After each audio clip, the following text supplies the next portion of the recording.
Kailan ba kayo nagpunta ng mga parts sa CBC? Ito si Matas, walang nagagawa. Puro paganda. Isa, bakit mo ko tinutulak? Ikaw nga panay kasi puro plagiarize naman. Oo, tara na, tara na! Wala na!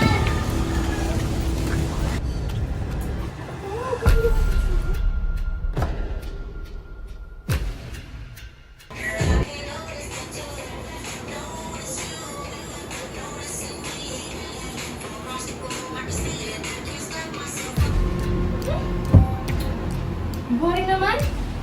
Maglaro na tayo ng Bloody Mary. Wala ka sa buhay. Hindi ka naman kasali. May dala ako.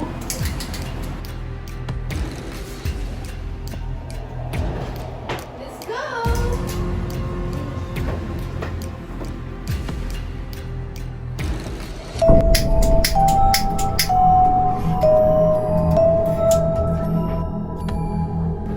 Ayoko na. Eh di ako na lang. Bloody Mary, Bloody Mary, Bloody Mary.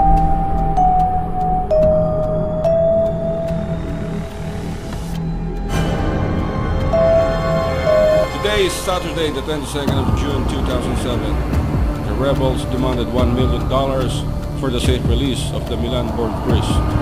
Nananampalataya na kung kami ay sama-samang lalapit sa iyo, ikaw, Panginoon, ay nakikinig sa aming mga panalangin.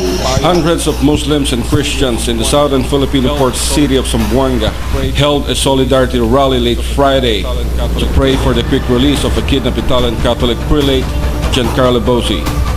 Filipino authorities have provided no information about the priest. In spite of everything, they are my brothers. Because at night I used to pray for them too.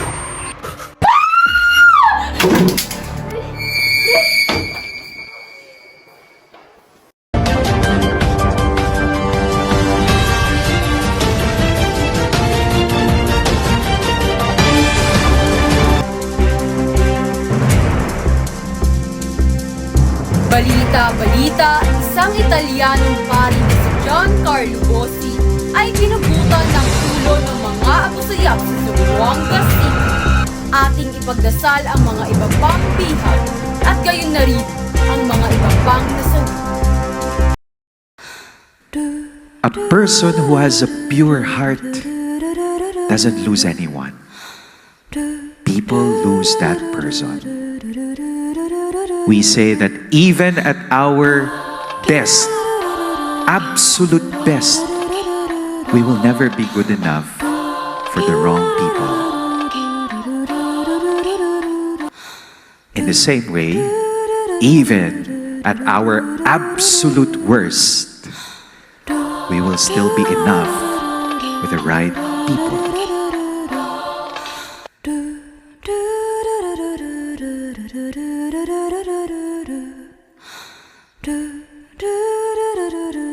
Surrender everything to God. Lord, I surrender my family to you. I surrender my finances. Lord, eto po lahat. Pamilya ko, kinabukasan ko. Sabi ni Pope Francis, ano nga ba ang tunay na kayamanan natin?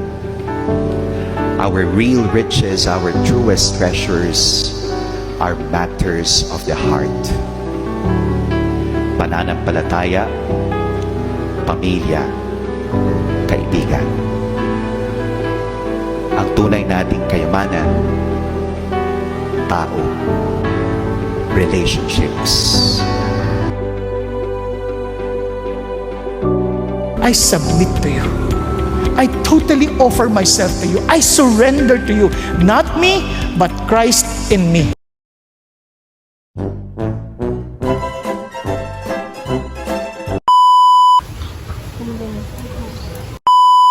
Ano ba yan? Nang boring-boring nyo naman? Narinig ba tayo? Oo, di ba yung camera sa likod? Kita ka. Kita si Antonia. Action. Action. Pwede kayo maghampal. Wala lang ako ah. Oo, basta ano ka lang.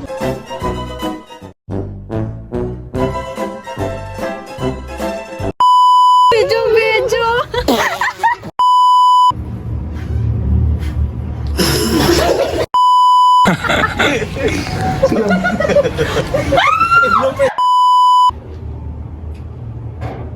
Ate,